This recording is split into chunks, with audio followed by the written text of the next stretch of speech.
Hi అండి. ఇక్కడ వచ్చేసి ఈ రోజు అయితే టమాటా పచ్చడి అయితే చేస్తున్నానండి. ఇది 6 నెలలు అయితే నిల్వగా ఉంటుంది. చూడండి, టమాటాలు అయితే కిలో అయితే తీసుకున్నాను. నేను మంచిగా కడుక్కొని తుడుచుకున్నానండి. ఇక్కడేమో చింతపండు తీసుకున్నాను. ఈ చింతపండు కొత్తది తీసుకోవాలండి. ఇప్పుడు కొత్తది ఉగాది కదా, కొత్త చింతపండు వస్తుంది, తీసుకోవాలా. నారు గింజలు ఏం లేకుండా తీసేసేయాలా. చింతపండు అయితే ఇంత తీసుకున్నానండి నేను. ఇక్కడ వచ్చేసేమో ఒక 2 స్పూన్లేమో జీలకర్ర తీసుకున్నాను, 1 స్పూన్ మెంతు గింజలు. ఇవి ఏంపాలండి. ఇప్పుడు ఇది ఎలా చేస్తానో చూపిస్తానండి. అందరికీ తెలిసిందే కానీ నా విధానంగా నేను ఎట్లా చేస్తానో పచ్చడి చూపిస్తానండి. చూడండి, ఈ ఆవాల్ని మెంతుల్ని దోరగా ఎంచుకోవాలా.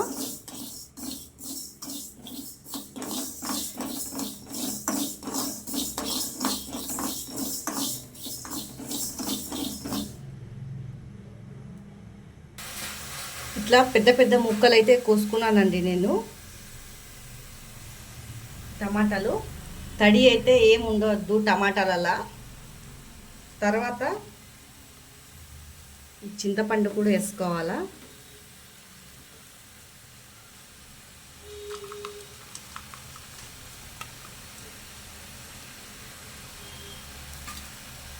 వేసేసి జరసేపు మూత పెట్టాలండి, మగ్గే వరకు.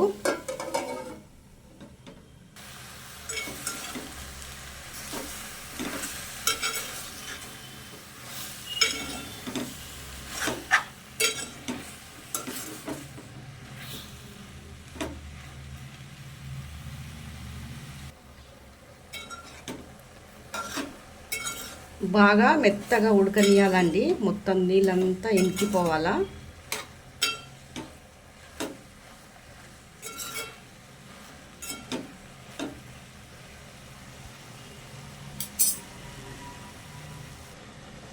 ఇలాగా నీళ్ళు లేకుండా ఉడికిపోవాలండి టమాటా చింతపండు.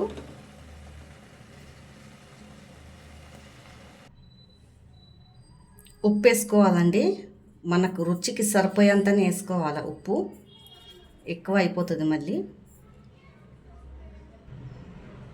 1 గ్లాస్ అయితే చిన్న గ్లాస్ తోటి కొలతతోటి తీసుకుంటున్నాను కారము. 1 గ్లాస్ అయితే కారం వేసుకున్నాను. ఎల్లిపాయలు వేసుకున్నానండి. ఇది మిక్సీ పట్టుకోవాలి. ఇక ఇది మెంతు మన జీలకర్ర ఆవాలు పొడి వేసుకోవాలి.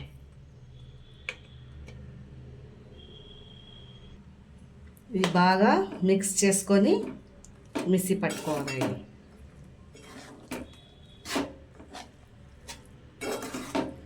చల్లగా అయిపోయినాక ఇవన్నీ వేసుకొని మిక్సీ పట్టుకోవాలి. ఆయిల్ పోసుకోవాలండి.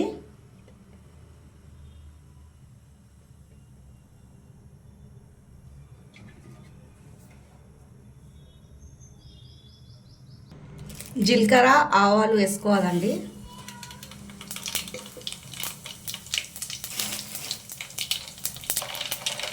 శనగపప్పు వేసుకోవాలా.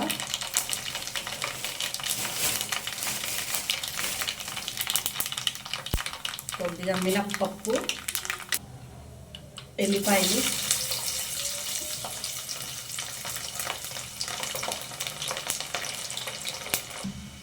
ఎండిన మిర్చి,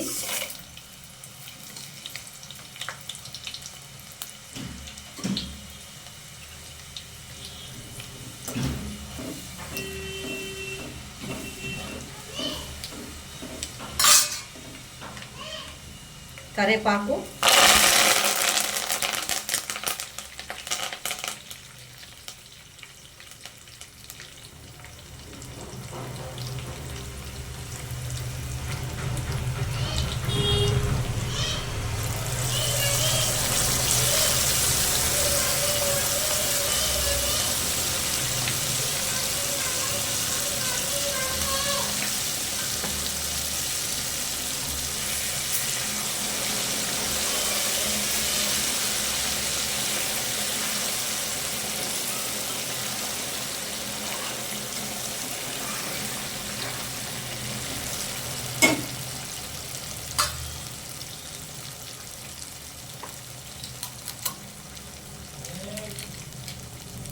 తర్వాత ఇంగువ వేసుకోవాలండి.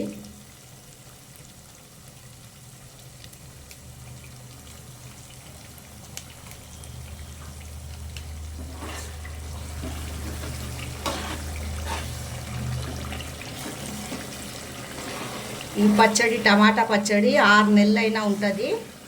మనము డబ్బాలో స్టోర్ చేసుకొని పెట్టుకోవాలా. చాలా టేస్టీగా ఉంటుంది. వేడి వేడి అన్నం వెంబడి తినొచ్చు. మీరు కూడా ఇట్లా ట్రై చేసి అయితే చూడండి.